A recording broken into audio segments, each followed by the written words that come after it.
오늘 우리에게 주신 하나님의 말씀은 마태복음 9장 14절로 26절 말씀입니다. 마태복음 9장 14절로 26절 말씀을 다 찾으셨으면 한 절씩 교독하겠습니다. 제가 먼저 14절을 봉독합니다. 그때에 요한의 제자들이 예수께 나와 이르되 우리와 바리새인들은 금식하는데 어찌하여 당신의 제자들은 금식하지 아니하나이까? 예수께서 그들에게 이르시되 혼인집 손님들이 신랑과 함께 있을 동안에 슬퍼할 수 있느냐? 그러나 신랑을 빼앗길 날이 이르리니 그때에는 금식할 것이니라. 생배 조각을 낡은 옷에 붙이는 자가 없나니 이는 기운 것이 그것을 당기어 헤어짐이 더하게 됨이요 새 포도주를 낡은 가죽 부대에 넣지 아니하나니 그렇게 하면 부대가 터져 포도주도 쏟아지고 부대도 버리게 됨이라. 새 포도주는 새 부대에 넣어야 둘이 다 보존되느니라. 예수께서 이 말씀을 하실 때에 한 관리가 와서 절하며 이르되 내 딸이 방금 죽었사오나 오셔서 그 몸에 손을 얹어 주소서. 그러면 살아나겠나이다 하니 예수께서 일어나 따라가시매 제자들도 가더니 12해 동안이나 혈루증으로 앓는 여자가 예수의 뒤로 와서 그 겉옷가를 만지니 이는 제 마음이 그 겉옷만 만져도 구원을 받겠나 함이라. 예수께서 돌이켜 그를 보시며 이르시되 딸아 안심하라 내 믿음이 너를 구원하였다 하시니 여자가 즉시 구원을 받느니라. 예수께서 그 관리의 집에 가서 피리 부는 자들과 떠드는 무리를 보시고 이르되 물러가라 이 소녀가 죽은 것이 아니라 잔다 하시니 그들이 비웃더라. 무리를 내보낸 후에 예수께서 돌아가사 소녀의 손을 잡으심에 일어나는지라. 다 같이 읽겠습니다. 그 소문이 그 온 땅에 퍼지더라. 아멘. 저는 오늘 본문 말씀을 가지고 하늘나라 복음을 기뻐하는 자라는 제목으로 은혜를 나누기를 원합니다. 오늘 본문은 두 가지 장면이 겹쳐 있습니다. 이 앞부분은 금식에 대한 논쟁을 하고 있고 또 뒷부분은 혈루병 여인과 아이로의 딸이 치유되는 그러한 사건을 다루고 있습니다. 겉보기에는 서로 전혀 다른 이야기 같습니다. 하지만 이 둘을 관통하고 있는 이 하나의 메시지가 있는 것이죠.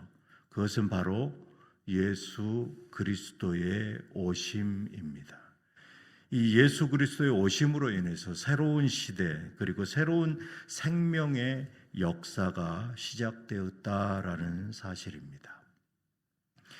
예수님은 혼인잔치 비유에서 자신을 신랑으로 그리고 복음을 새 포도주로 비유하고 계십니다. 이 말씀을 통해서 우리가 어떻게 헌 부대 같은 인생을 벗어버리고 새 포도주 같은 성도로 또 살아갈 수 있느냐, 그리고 이 혈루증 여인과 야이로의 딸이 어떻게 치유되는가라는 그 말씀을 가지고 우리가 기도하며 나아가길 원합니다. 첫 번째로 이 하늘나라 복음을 기뻐하는 자, 이것은 의무적인 그러한 굴레를 벗어버리고 기쁨으로 동행하는 그러한 성도들입니다. 이 14절을 보니까 세례 요한의 제자들이 찾아와서 묻습니다. 우리와 바리새인들은 금식하는데 어찌하여 당신의 제자들은 금식하지 아니하나이까? 이 금식 논쟁은 죄인과 식사하는 예수님께 세례 요한의 제자들이 금식하지 않는 그 이유를 물으며 시작됩니다. 당시의 유대인들은 금식은 신앙의 수준을 증명하는 그러한 엄격한 형식이자 의무였습니다. 이에 서기관들과 바리새인들은 응당 열심히 지켜왔던 것이죠. 율법과 외적 경건을 중시하는 바리새파 사람들과 율법 교사로서의 서기관들은 그들의 신앙의 척도를 드러내는 그러한 도구, 그것이 바로 금식이었습니다. 보여지는 그러한 금식을 통해서 자신들의 경건을 드러냈던 것이죠. 세례 요한의 제자들은 어떤 자들입니까? 그들은 세례 요한의 그러한 금욕적인 가르침을 따라서 자주 금식하며 진정으로 메시아를 기다리던 자들입니다. 이 세례 요한은 유명하죠. 이 광야에서 석청을 먹으며 기도하고 살았던 사람입니다. 그런데 그들의 눈에는 이 예수님의 자유로운 행동을 결코 이해하지 못한 것이죠. 역시도 구태적이고 경직된 그러한 종교제도의 굴레에서 벗어나지 못한 채 예수님을 비난하기에 이르릅니다. 요한의 제자들의 이 질문에 예수님의 단호하게 대답합니다. 15절에 예수님께서 말씀하십니다. 혼인집 손님들이 신랑과 함께 있을 동안에 슬퍼할 수 있겠느냐? 하나님 나라 백성들은 그들이 고대하던 그런 메시아이신 예수께서 이 땅에 신랑으로 오신 그 사실을 기뻐해야 하는 것이지 결코 슬퍼하거나 금식할 일이 아니다라는 것입니다. 구약에서 혼인잔치의 신랑은 하나님이셨습니다. 호세아 2장 19절을 현대인의 성경으로 읽어드립니다. 이스라엘아, 내가 너를 영원히 내 아내로 삼아 너희에게 신의와 사랑과 자비를 베풀고 라고 말씀하십니다. 하나님이 신랑인 것이죠. 그러나 마태복음 22장에서 혼인잔치의 신랑은 예수님이십니다. 신앙생활의 본질은 무거운 의무가 아니라 이 신랑 되신 예수님과 함께 즐거움에 있다라는 것이죠. 새 포도주 그리고 생배 조각 같은 그러한 성도는 억지로 믿는 사람이 아닙니다. 주님이 나와 함께 계시다는 그 사실이 너무 좋아서 하늘나라 복음을 소유하고 그 기쁨이 넘쳐서 예배 자리에 나오고 감격 속에 봉사하는 사람들입니다. 혹시 기쁨은 사라진 채 낡은 그러한 율법적 사고에 사로잡혀 있는 그러한 생배 조각을 결코 이겨내지 못하고 찢어져 버리는 그러한 탄력을 잃은 껍데기만 남아있지는 않은가, 우리는 내 자신을 돌아봐야 한다라는 것이죠. 우리는 생배 조각같이 내 곁에 계신 신랑 예수님 그 한 분만으로 만족하고 그 기쁨이 차고 넘치시기를 이 시간 주님의 이름으로 축복합니다.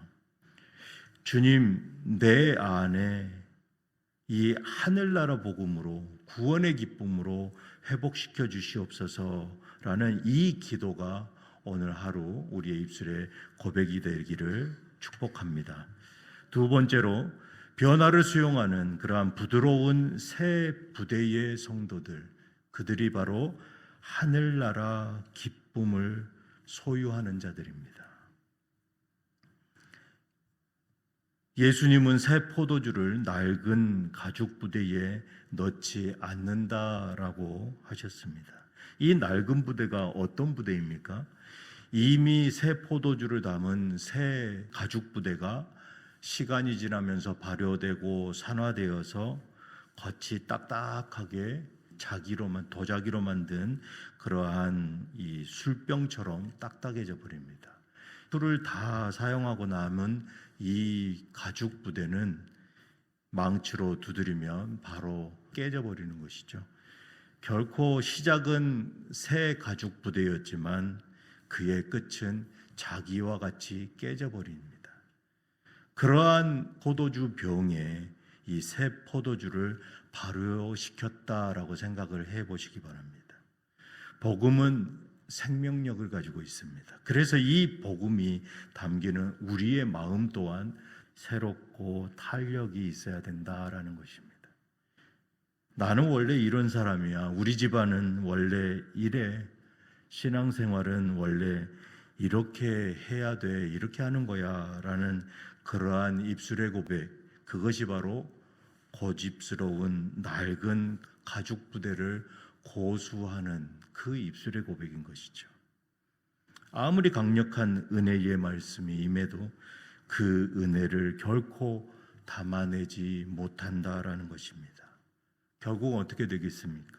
그 삶이 깨져버리고 마는 것이죠. 새 포도주가 발효되면서 생긴 그 가스를 밖으로 배출해내지 못하고 결국은 부풀어 오르는 송도를 넉넉히 담아내지 못하여서 급기야는 어떻게 됩니까? 깨져버리고 딱딱하게 굳어버린 그러한 낡은 가죽 부대. 진정으로 새 포도주 같은 성도가 되기를 원한다면 주님의 말씀 앞에 내 고정관념 그리고 옛 습관을 과감하게 찢어버려야 하는 것입니다. 주님이 용서하라고 하시면 즉각적으로 자존심을 버리고 낡은 가죽 부대의 그 나의 몸을 생각을 버려버리고 주님이 도전하라고 하시면 내 두려움 모두 벗어버리고 아멘으로 순종하며 나아가야 한다라는 것입니다. 이 오늘 말씀을 통하여서 내 안에 딱딱한 그러한 굳어져 버린 마음을 버려버리고 날마다 새 은혜를 공급받아서 주님이 오늘 나에게 새롭게 명령하시는 것이 있다면 기꺼이 나를 바꿔 순종하는 그러한 유연한 새 가죽 부대가 되시기를 주님의 이름으로 축복합니다. 세 번째로 하늘나라 복음을 기뻐하시는 자는 이 절망 속에서도 주님의 손을 기대하는 그러한 성도입니다. 마지막으로 하나님 나라 복음을 기뻐하는 자, 이 자는 세상의 절망적인 그러한 결과에 결코 무릎 꿇지 않는 자입니다. 오늘 본문 18절로 26절에서는 12년 동안 병마에 시달린 여인과 죽은 딸을 아는 한 관리가 등장합니다. 이 두 사건은 너무나 유명하죠. 18절에 보니까 예수께서 이 말씀을 하실 때에 한 관리가 와서 절하며 이르되 내 딸이 방금 죽었사오나 오셔서 그 몸에 손을 얹어 주소서 그러면 살아나겠나이다 하니 사람들은 이미 늦었다. 가망이 없다. 그리고 이미 죽어서 부정하다. 그렇게 비웃고 고글합니다. 이것이 세상에 가진 그러한 낡은 부대의 시선인 것이죠. 이어서 예수님께서 관리의 간청을 듣고 그 관리의 집으로 가는 중에 12년 동안 혈루증을 앓는 여자가 예수님께 와서 옷을 만집니다. 12년 동안 혈루증을 앓는 여자는 어떤 여자일까요? 이 성장을 해서 이제 초경을 합니다. 그 초경이 12년 동안 멈추지 않은 것이죠. 이 몰골을 생각해 보십시오. 그 여인이 예수님께 와서 옷을 만집니다. 한 관리와 이 혈루증 여인의 믿음, 그들의 믿음은 어떤 믿음일까요?